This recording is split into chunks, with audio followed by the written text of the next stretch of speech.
Assalamualaikum warahmatullahi wabarakatuh. Waalaikumsalam Waalaikumsalam warahmatullahi wabarakatuh. Ya, selamat malam teman-teman sekalian. Terima kasih telah menyisihkan waktunya untuk kemudian dapat hadir di sini pada diskusi kita kali ini. Sebelumnya teman-teman, izinkan saya untuk memperkenalkan diri terlebih dahulu.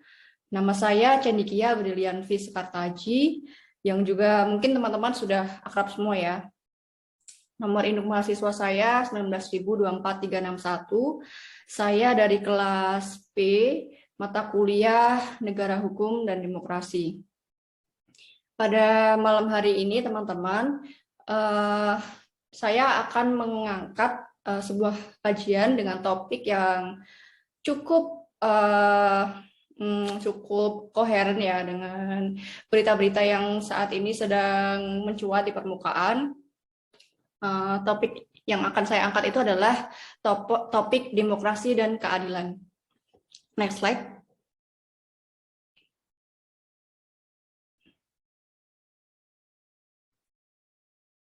Nah, sebelum kita memasuki kajian kita lebih dalam lagi, saya pikir akan lebih baik dan akan lebih mudah untuk memahami materi ke depannya apabila kita dapat mengerti dan mengenal terlebih dahulu apa itu arti dari demokrasi. Sebelumnya, maaf saya potong di jalan ya teman-teman. Sebelumnya saya disclaimer dulu, tadi lupa bilang di awal kajian. Jadi kamera laptop saya ini posisinya berada di bawah layar, tepat di bawah layar. Sebenarnya saya ini pandangannya sudah menatap ke depan, akan tetapi terlihatnya mungkin sedikit aneh karena di layar pandangan saya terlihatnya agak sedikit ke atas dari jangkauan pandangan teman-teman. Itu karena kamera saya letaknya ada di bawah layar dan saya cukup sulit ya untuk menjangkau kamera yang ada di bawah dengan melihat ke slide dan juga untuk menyapa teman-teman semua. Baik, kita lanjutkan saja sebelum memakan banyak waktu.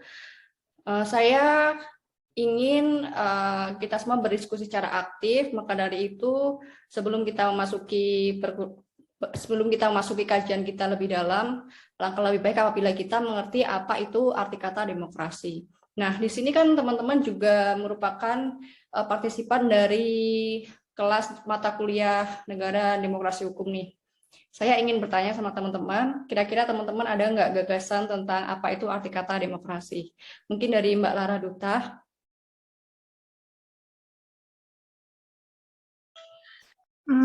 Baik, kalau menurut saya demokrasi itu sendiri adalah suatu prinsip kebebasan, apalagi kita sebagai rakyat untuk menyuarakan pendapat, aspirasi kita ke pemerintah seperti itu. Juga demokrasi itu identik dengan ya pemilihan umum untuk pemerintah kayak gitu. Ya, benar ya Mbak ya. Itu jawabannya mungkin kurang lengkap, tapi bukan berarti itu salah karena yang disebutkan Mbak Lara itu tadi memang benar suatu unsur-unsur dari demokrasi itu sendiri. Nah, bila saya boleh menambahi atau mengelaborasikan lebih jelas, kemarin saya telah melakukan riset kecil-kecilan untuk mengetahui apa itu arti kata demokrasi. Nah, demokrasi ini ternyata adalah suatu kata yang diadopsi dari bahasa Yunani, yaitu dari kata demos dan juga kratos, di mana demos itu sendiri bermakna rakyat atau khalayak, sementara kratos itu bermakna pemerintahan. Nah, demokrasi ini sebagai sistem pemerintahan yang mengizinkan dan memberikan hak kebebasan kepada warga negaranya untuk berpendapat serta turut serta dalam pengambilan keputusan di pemerintahan. Jadi tadi yang sudah dijelaskan Mbak Lara tadi sudah cukup benar ya. Tadi adanya pemilu dan juga adanya kebebasan. Nah, kebebasan di sini tapi maksudnya adalah kebebasan untuk berpendapat, bukan kebebasan secara liberalis ya. Nah, kemudian juga saya kemarin telah melakukan sedikit riset tentang bagaimana gagasan-gagasan dari para ahli hukum mengenai demokrasi itu sendiri. Nah, ternyata ada beberapa ahli hukum yang telah menguraikan pendapatnya tentang apa itu arti kata demokrasi. Nah, yang pertama itu ada Abraham Lincoln dengan frasa atau kalimat yang cukup fenomenal ya di kalangan masyarakat, apalagi mungkin di kalangan mahasiswa hukum. Dia pernah berkata bahwa demokrasi itu adalah suatu pemerintahan yang berasal dari rakyat, oleh rakyat, dan untuk rakyat. Nah, kemudian juga kemarin saya sempat meriset, ada seorang ahli hukum juga yang bernama C.F. Strong. Dia juga mengemukakan pendapatnya mengenai demokrasi. Dia menyatakan bahwa demokrasi itu adalah suatu sistem pemerintahan di mana mayoritas rakyat berusia dewasa turut serta dalam politik atas dasar sistem perwakilan, yang kemudian menjamin pemerintahan mempertanggungjawabkan setiap tindakan dan keputusannya. Nah, ini juga tercermin ya sebenarnya di Indonesia ya, di mana di Indonesia itu kan untuk salah satu syarat yang mutlak untuk dapat mengikuti pemilu itu kan ini ada batas minimalnya, dan batas minimalnya itu ketika kita sudah berumur cukup dewasa. Nah, itu mungkin salah satu penerapan dari teori yang dikemukakan C.F. Strong itu sendiri. Kemudian ada juga ahli hukum yang lain, yaitu ada Montes. Dia juga sempat menuturkan tentang gagasannya mengenai demokrasi. Dia berpendapat bahwa demokrasi itu adalah suatu sistem kenegaraan di mana kekuasaan negara itu harus dibagi dan dilaksanakan oleh 3 lembaga atau institusi yang berbeda dan terpisah satu sama lain. Yaitu yang pertama ada lembaga legislatif, yang merupakan pemegang kekuasaan untuk membuat undang-undang. Kemudian kedua ada lembaga eksekutif yang memiliki kekuasaan untuk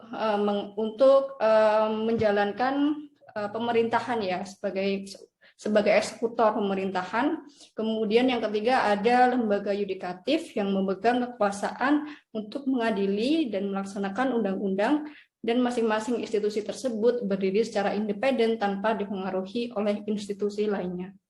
Maksudnya apa? Maksudnya ketiga lembaga tersebut tidak bisa dirongrong atau tidak bisa diintegrasi masalah rumah tangganya dari lembaga atau pihak-pihak di luar dari lembaga itu sendiri. Nah, sebelum kita mulai lagi, ya, coba saya ingin bertanya sama teman-teman, kira-kira teman-teman apakah masih mengingat ketiga lembaga itu ya, ketiga lembaga legislasi, kemudian eksekutif, legislatif, dan juga yudikatif. Apa itu lembaga legislatif, yudikatif, dan juga eksekutif? Contohnya apa saja? Mungkin ada yang bisa menjawab?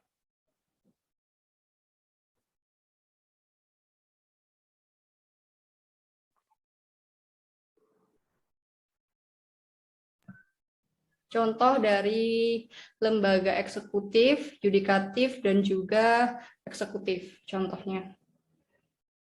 Mungkin dari Mbak Lara. Boleh satu saja.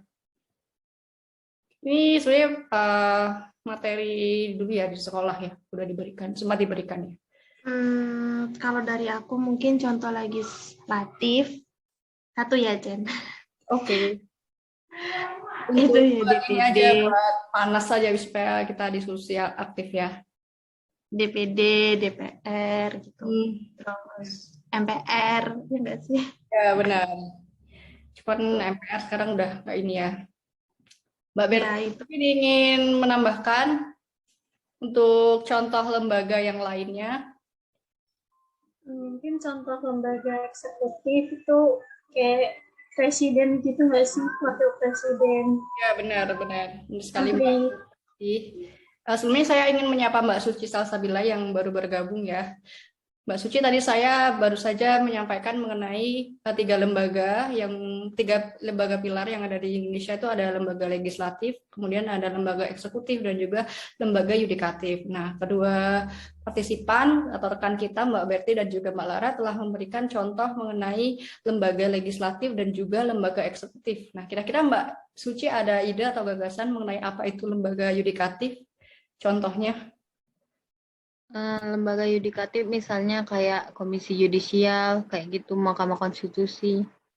Iya. Mungkin itu. Oh ya, oke. Oh ya, berarti masih ingat semua ya. Alhamdulillah. Kalau gitu kita lanjut aja ke materi selanjutnya. Tolong slide-nya.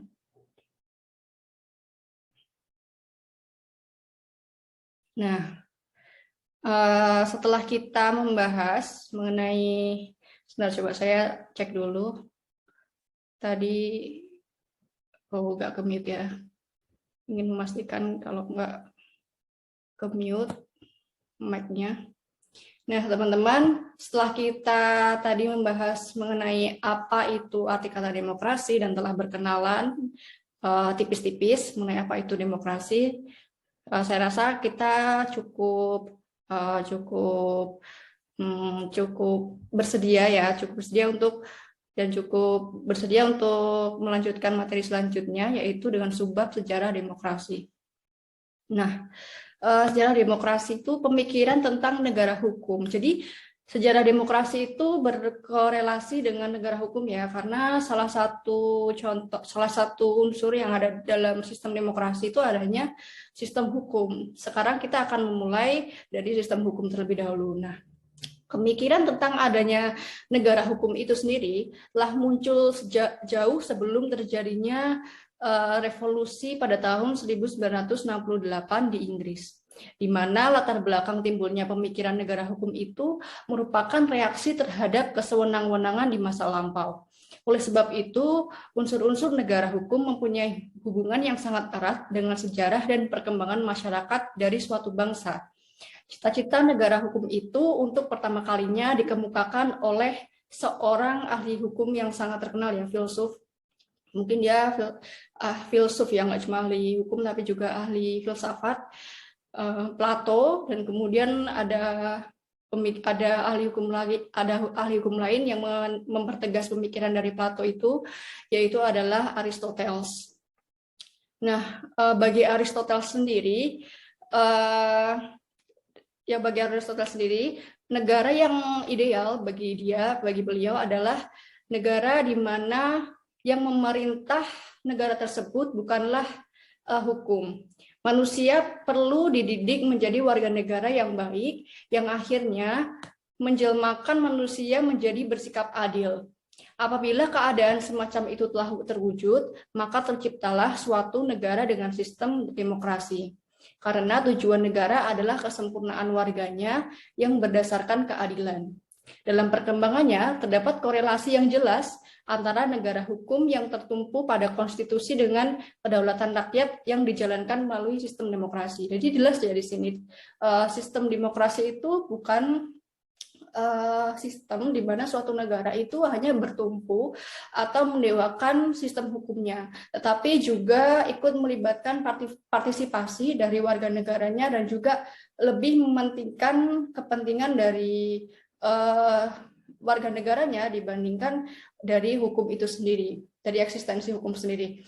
Nah, bedanya apa? Apakah ada perbedaan yang signifikan kalau kita mengedepankan hukum atau kita mengedepankan warga negara terlebih dahulu? Tentu saja ini sangat signifikan ya. Ketika suatu negara itu lebih mengedepankan hukum, maka ketika suatu sengketa terjadi, entah itu kepentingan warga negaranya akan terusik atau tidak, tetapi demi tegak dan berjalannya hukum yang sesuai, maka negara tersebut harus menerapkan atau menjatuhkan sanksi sesuai dengan hukum yang berlaku. Akan tetapi apabila di sistem demokrasi yang kita anut ya, yang Indonesia anut, itu yang lebih diutamakan adalah masyarakatnya terlebih dahulu, bukan hukumnya sendiri. Jadi hukum itu hanya untuk sebuah, bukan hanya ya, karena hukum itu juga perannya penting, tetapi di sini yang perlu digarisbawahi adalah bahwa kenyataan bahwa hukum itu bukan, kita tidak mendewakan hukum, kita tidak mendewakan sistem hukum. Apabila dimungkinkan ke depannya terjadi suatu sengketa di mana masyarakat itu harus diadili di pengadilan, dan kemudian ternyata kepentingannya itu harus terusik, maka yang pertama kali dipentingkan adalah masyarakatnya terlebih dahulu ya. Karena karena di sistem demokrasi itu juga mengedepankan sistem keadilan, bukan hanya semata-mata substansial berdasarkan hukum yang berlaku saja. Nah, dalam sistem demokrasi sendiri, partisipasi rakyat itu merupakan esensi dari sistem ini. Nah, ini sangat berkorelasi dari yang baru saja saya coba uraikan. Dengan kata lain, negara harus ditopang dengan sistem demokrasi. Nah, demokrasi tanpa pengaturan hukum akan kehilangan bentuk dan arah. Sedangkan hukum tanpa demokrasi akan kehilangan makna. Ini jelas ya. Kalau demokrasi, kalau misalnya suatu demokrasi ini nggak ada penopang hukumnya, maka semua orang akan bebas berpendapat, semua orang akan bebas berpartisipasi. Kalau semua orang bebas berpendapat, semua orang diberikan hak yang sama dan kehidupan yang sama, maka suatu negara itu akan berbahaya ya kondisinya. Semua orang akan mencoba berlomba-lomba untuk mendapatkan kebebasan yang lebih dibandingkan individu yang lain. Kemudian di sini kompetisi itu akan terjadi dan kompetisinya itu nggak ada hal yang memitigasi dan nggak ada hal yang melimitasi. Sehingga sebenarnya peran hukum ini penting dalam suatu sistem demokrasi. Nah, kemudian demokrasi itu juga cara paling aman untuk mempertahankan kontrol atas negara hukum. Dalam kajian sejarah perkembangan tipe negara hukum akan membawa konsekuensi terhadap peranan hukum administrasi negara. Semakin sedikit campur tangan negara dalam kehidupan masyarakat, akan semakin kecil pula peranan hukum administrasi negara di dalamnya. Demikian pula sebaliknya, semakin intensifnya campur tangan negara, akan semakin besar pula peranan hukum administrasi negara. Begitu ya teman-teman, uraian dari sejarah berdirinya hukum. Nah, kemudian juga ada, kemarin saya juga sempat meriset, ada uraian yang menyatakan bahwa ada hubungan antara demokrasi dan negara itu nampaknya sejarahnya itu telah mencatat ada hubungan kurang atau bahkan tidak harmonis antara demokrasi dan negara. Karena apa? Karena negara hanya bertugas untuk menjaga tata tertib saja, atau dengan kata lain sebagai negara penjaga malam. Ini negara penjaga malam ini persis dengan sistem negara yang ada di benua Amerika ya kebanyakan ya. Bahkan di USA sendiri juga sistem kenegaranya seperti itu ya. Negaranya hanya, pemerintahnya hanya bersifat hanya berperan yang signifikan ketika masyarakatnya itu membutuhkan saja. Nah, dengan pemerintahan yang bersifat monarki absolut, di mana tipe dari negara ini adalah yang pertama itu penyelenggaraannya negara positif atau bestur. Kemudian yang kedua, penyelenggaraan negara negatif atau menolak bahaya yang mengancam negara atau keamanan. Sementara di lain pihak, negara sama sekali tidak menghiraukan masalah kesejahteraan rakyat, serta aktif dalam usahanya menaikkan taraf hidup warga negaranya. Ini persis sekali seperti sistem hukum liberal di benua Amerika, seperti yang tadi sudah saya canangkan ya. Itu lebih mengedepankan unsur materialistis ya, daripada kepentingan dan juga kesejahteraan rakyatnya. Jadi yang pertama kali dipentingkan itu justru negaranya sendiri. Nah, kemudian juga ada juga negara polis yang terkenal dengan slogannya ya, yang berbunyi Salus Publica Supreme Lex, atau artinya adalah kepentingan umum sebagai yang harus diutamakan. Dan yang menentukan mana yang umum dan mana yang bukan adalah raja. Nah, di mana waktu itu rajalah yang menentukan apa itu kepentingan umum. Atau dalam frasa dalam wilayahnya itu disebut l'État c'est moi, atau negara adalah aku raja. Jadi slogannya adalah pemimpin, aku adalah raja.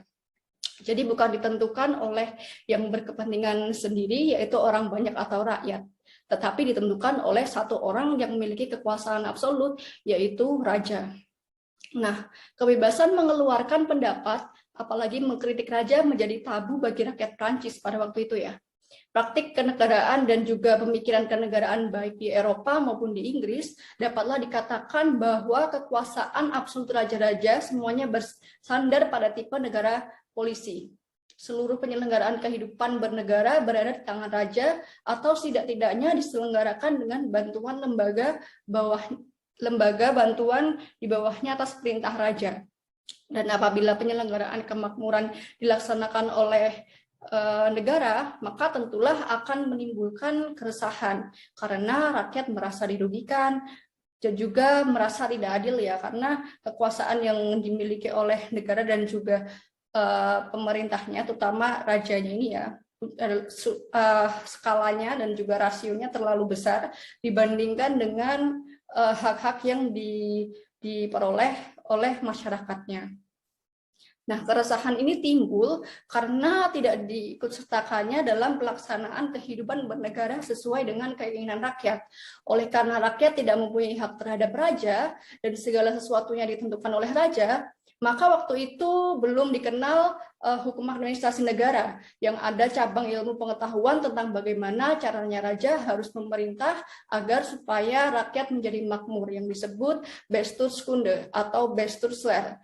Seperti diketahui bahwa hukum tipe negara polis ini, kalaupun mungkin ada hukum administrasi, barangkali mungkin masih terlalu sempit artinya, sama dengan suatu negara yang berbentuk monarki absolut, di mana hukum administrasi negara hanya berbentuk instruksi-instruksi yang harus diindahkan oleh aparat negara dalam melaksanakan tugasnya, sekaligus merupakan aturan yang mengatur tentang cara bagaimana alat perlengkapan negara melaksanakan fungsinya. Oleh karena itu, dalam negara berbentuk monarki absolut ini, lapangan pekerjaan administrasi negara hanyalah terbatas pada mempertahankan peraturan-peraturan serta keputusan-keputusan yang dibuat oleh raja. Jadi kalau dikaitkan dengan arti hukum administrasi dalam pengertian yang sebenarnya, tentu saja dalam Polizeistaat semasa absolut monarki dan berpakte monarki belum ada dipersoalkan administratif recht atau hukum administrasi negara. Namun demokrasi bukanlah hal yang statis juga pada waktu itu, yaitu pada sekitar abad ke-20, terutama sudah perang ya, karena dalam sudah PD2, negara demokrasi itu juga telah melepaskan pandangan bahwa peranan negara hanya terbatas pada mengurus kepentingan bersama, dan dalam tahap ini negara dianggap turut bertanggung jawab atas kesejahteraan rakyat, dan karena itu harus aktif berusaha menaikkan taraf hidup warga negaranya. Nah, gagasan ini kemudian dituangkan dalam konsep mengenai welfare state atau negara kesejahteraan, atau bisa juga disebut social service state, di mana demokrasi dalam abad ke-20 itu tidak lagi membatasi diri pada aspek-aspek politik saja seperti dalam abad ke-19. Namun peranannya mulai berkembang cukup meluas dan signifikan, yaitu mencakup juga segi-segi ekonomi, sehingga demokrasi itu pun menjadi demokrasi ekonomi, di mana perkembangan ini telah terjadi secara pragmatis dan juga signifikan sebagai hasil dari usaha mengatasi tantangan-tantangan yang dihadapi dalam abad ke-20. Dan perkembangan tersebut telah berkembang secara evolusioner seperti demokrasi yang kita terapkan sekarang. Nah, itu tentang sejarah demokrasi. Next slide.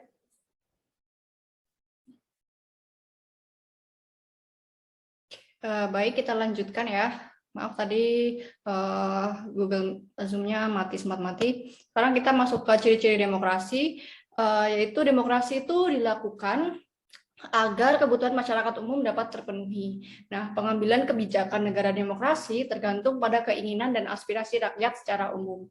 Dengan menentukan kebijakan sesuai dengan keinginan masyarakat, dalam suatu negara demokrasi akan tercipta kepuasan rakyat.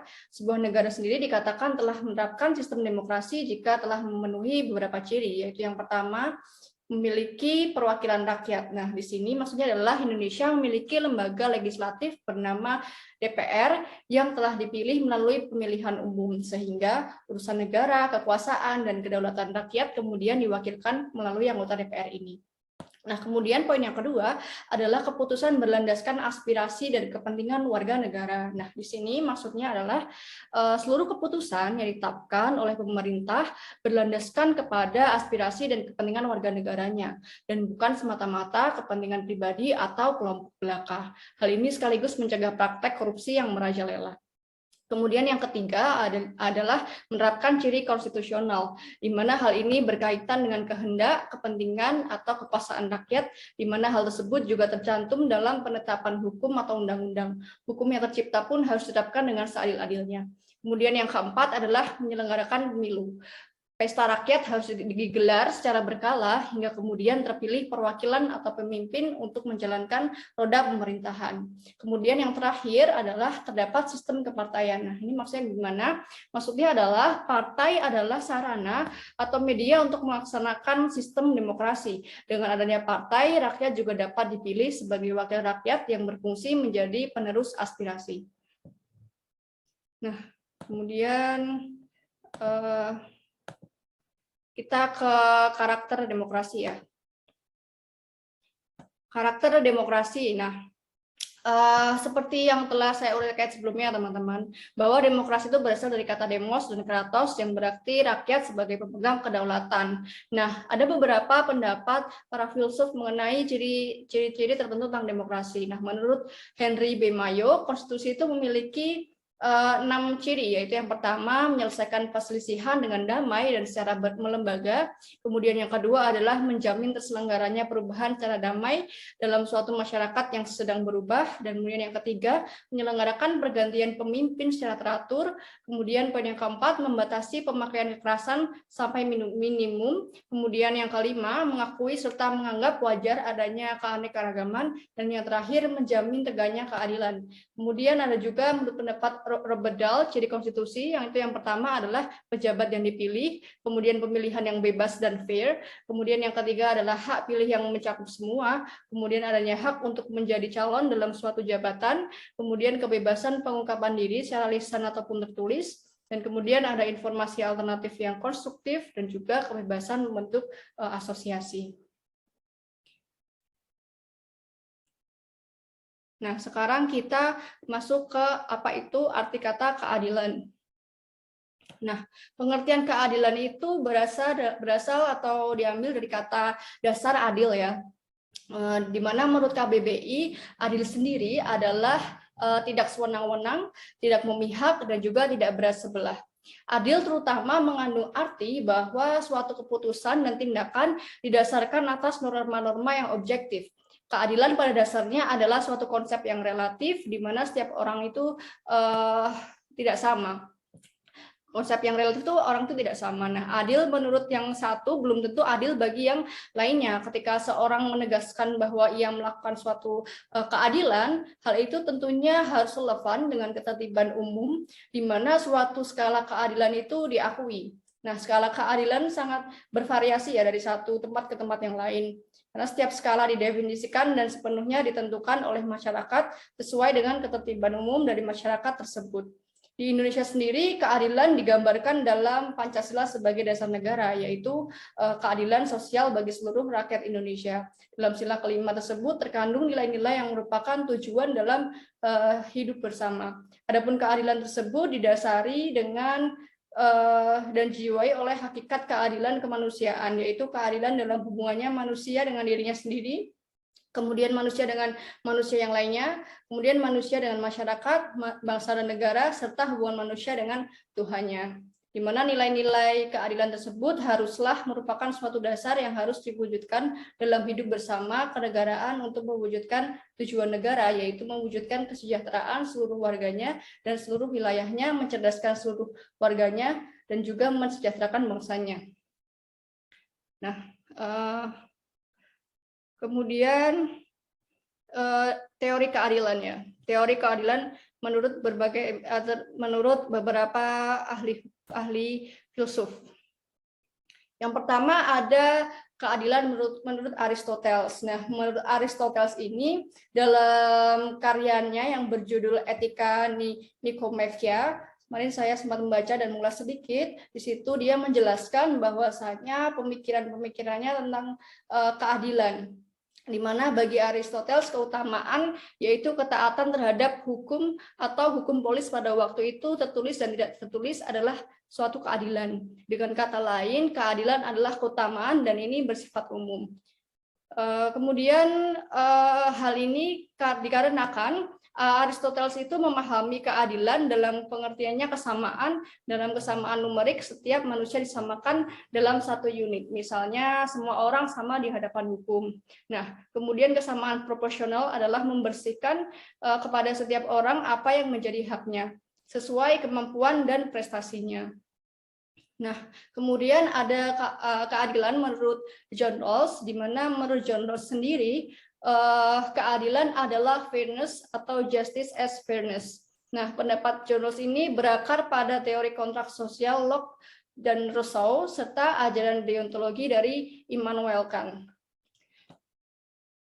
Nah, kemudian ada juga keadilan menurut Thomas Hobbes, di mana menurut Thomas Hobbes, keadilan ialah suatu perbuatan yang dapat dikatakan adil apabila telah didasarkan pada perjanjian yang telah disepakati. Nah, dari pernyataan tersebut itu tadi saja sudah kita bisa simpulkan bahwa keadilan itu adalah rasa keadilan baru dapat tercapai saat adanya kesepakatan antara dua pihak yang berjanji.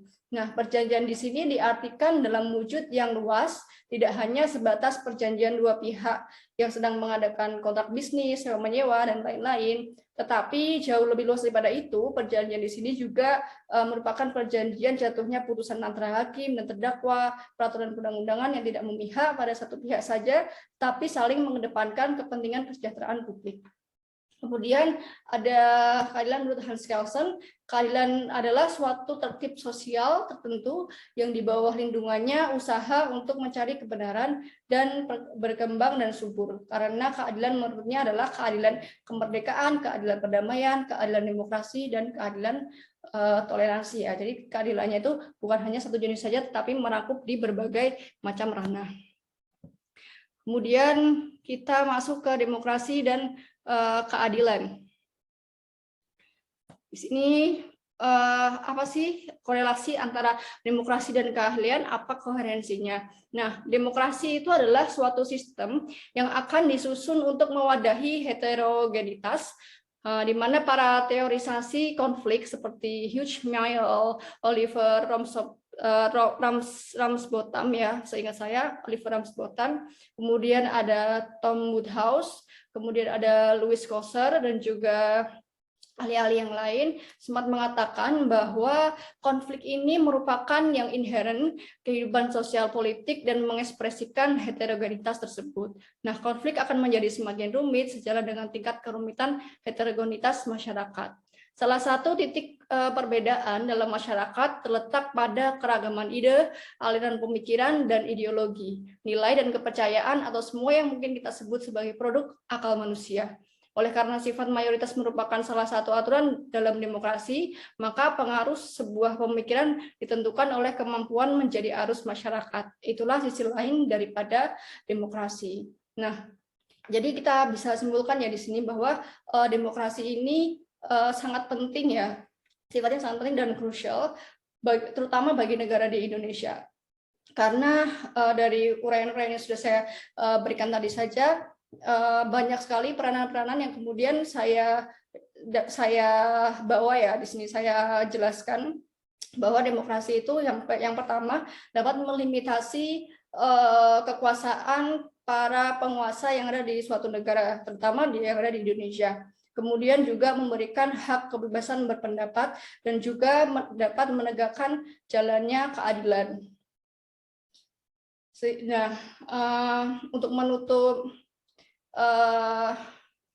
presentasi saya kali ini, saya ada kesimpulan di mana